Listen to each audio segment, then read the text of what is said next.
Émotionnel ou rationnel, en accord ou à l'opposé. Les rencontres de l'heure.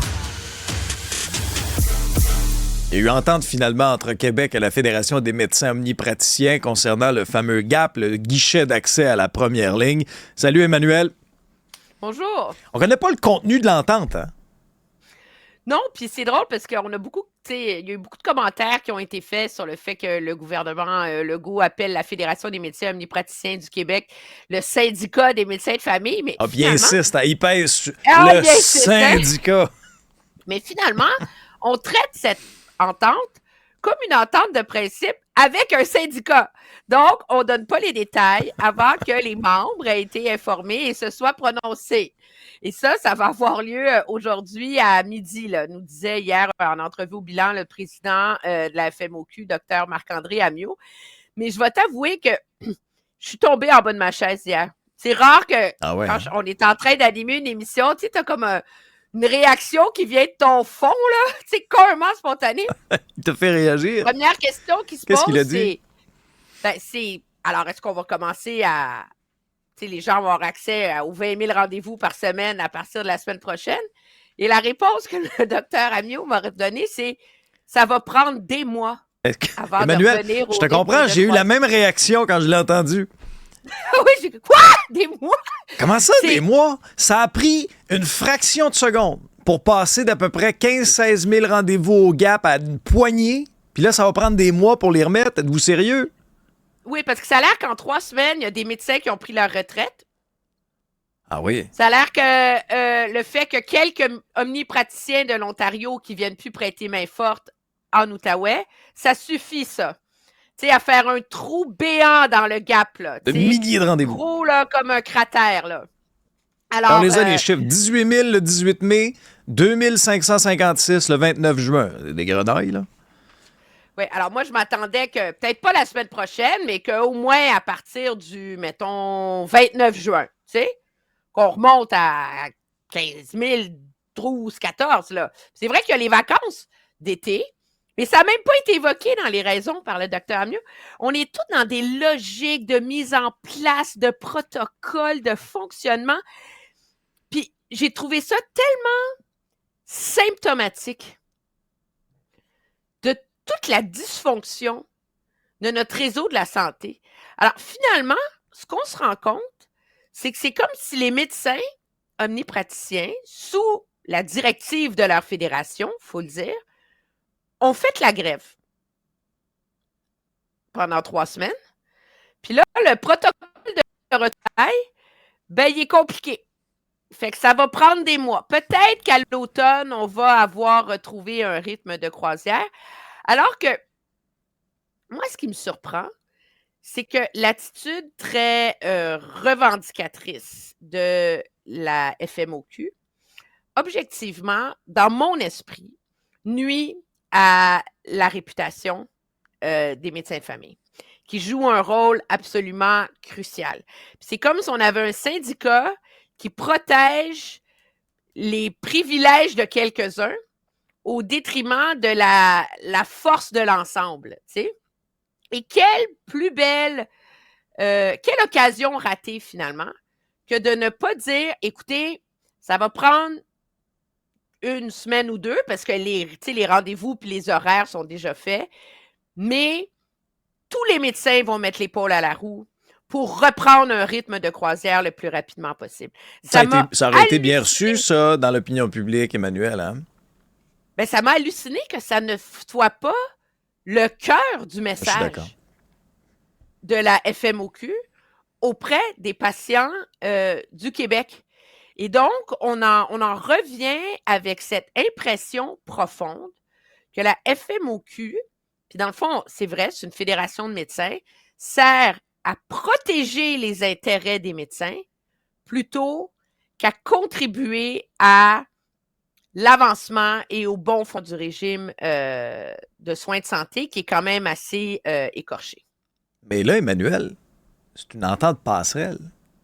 Je veux dire, là, tout ça va être à refaire. Là. On va revivre le même psychodrame quand on va renégocier l'entente cadre. Ben, l'avantage, c'est que là, la passerelle, elle dure jusqu'à ce qu'il y ait une nouvelle cadre. Fait qu'on a comme un genre de buffer, là, qui est comme un élastique, là, tu sais, Oui, oui. que tu peux étirer. Moi, j'ai très hâte, cependant, d'avoir les détails de cette entente-là.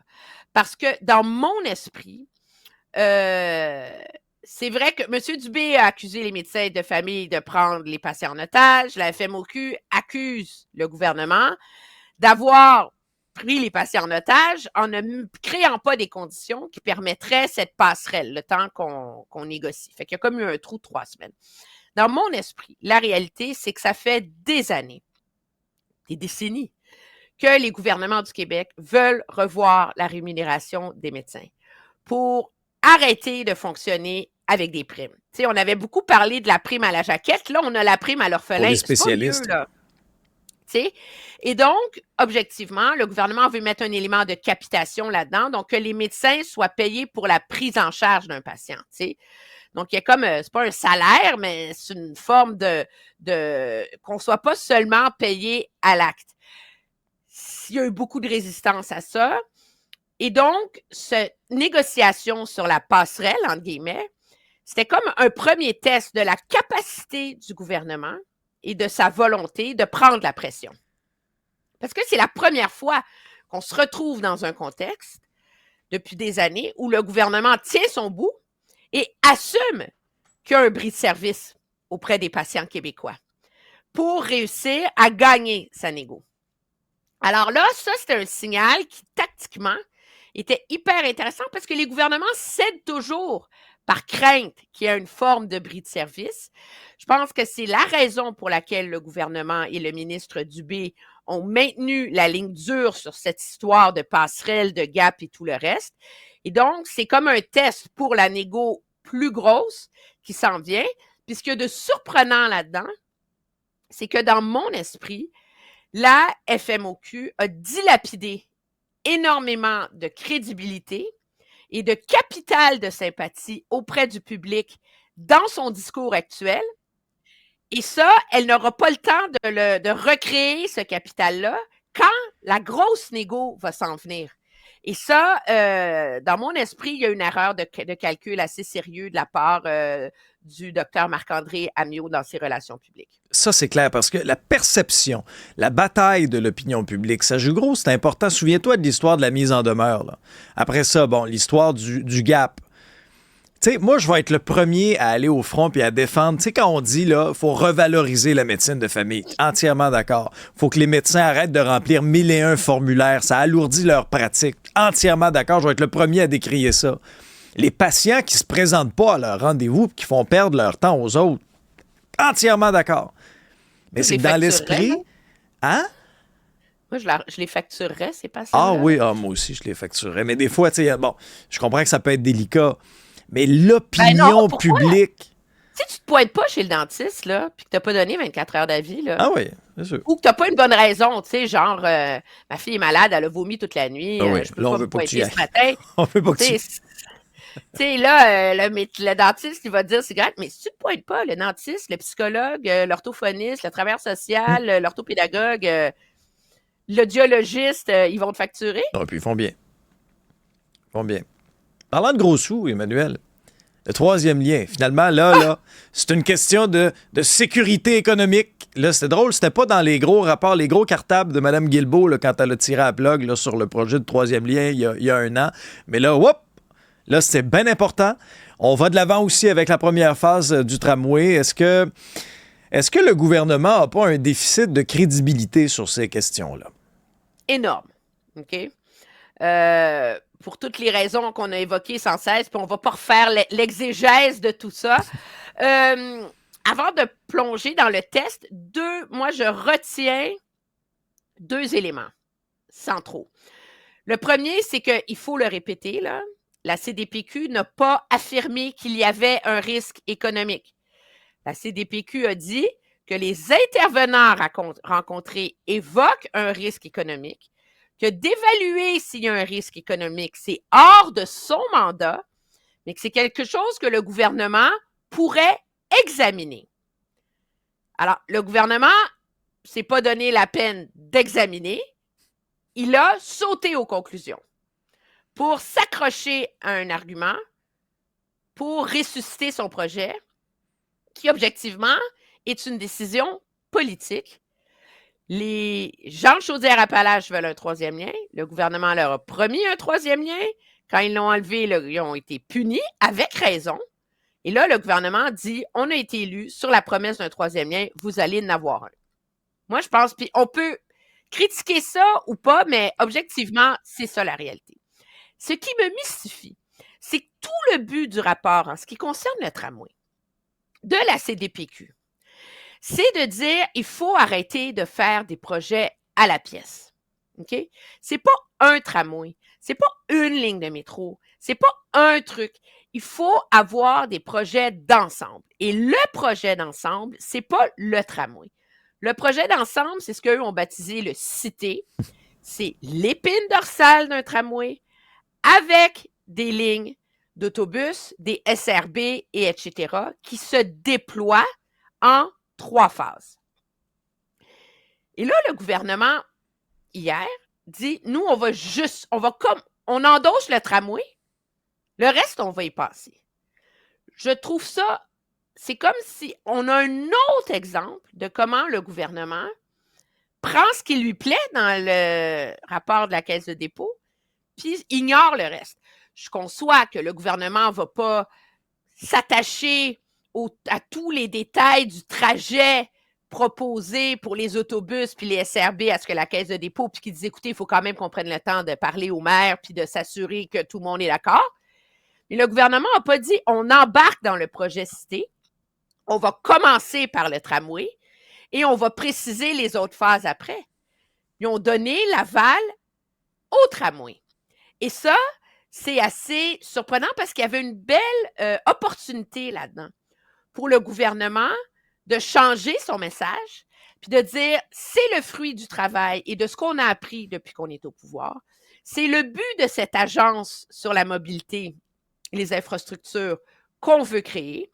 C'est de cesser de travailler à la pièce et donc, on achète le concept, on écoute les conseils des experts, on commence par la phase 1 et on précisera la suite enfin. Et ça, dans mon esprit, il y a un rendez-vous manqué là-dedans. Oui, parce qu'Emmanuel, l'autre question en suspens, ça va être qui va le financer? C'est-à-dire, les libéraux ont de l'argent réservé là-dessus. Mais si Pierre Poilievre est élu au fédéral, là, lorsqu'on va tomber en élection quand, je ne sais pas, mais en tout cas, au plus tard, automne 2025, lui, il ne mettra pas une scène là-dedans. Ouais, ben regarde, là. Comme j'aime dire, on parle du pont interroutier, là. Il y a en masse d'eau qui peut couler sous les ponts. Je ne suis pas une experte en financement légal des programmes d'infrastructure qui sont d'une complexité sans nom, mais la réalité, il faut comprendre, c'est que le 1,5 milliard du fédéral pour le tramway vient d'un programme fédéral qui existe, qui est normé et dont les fonds sont déjà alloués. Donc, je ne suis pas certaine que politiquement, un gouvernement peut arriver et rétroactivement définancer des programmes. Tu comprends?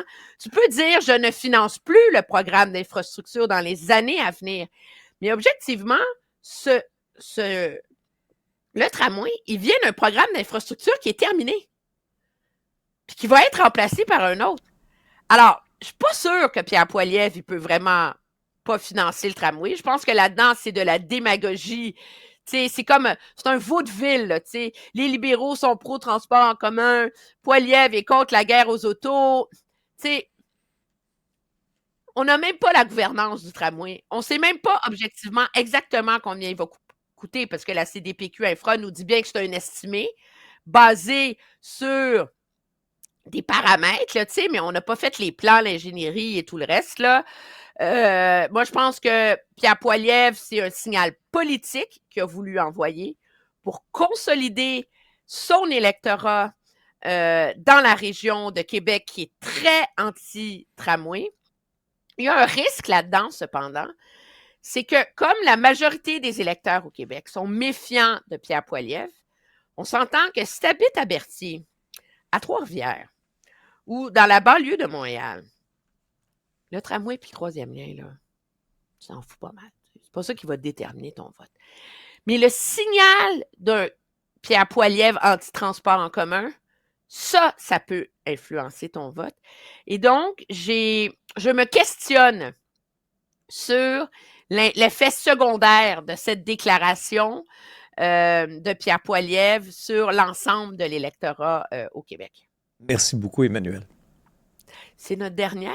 C'est Oui. notre dernier vendredi? Mais à très Alors, bientôt, je te dis j'espère. au revoir et bon été. Toi aussi.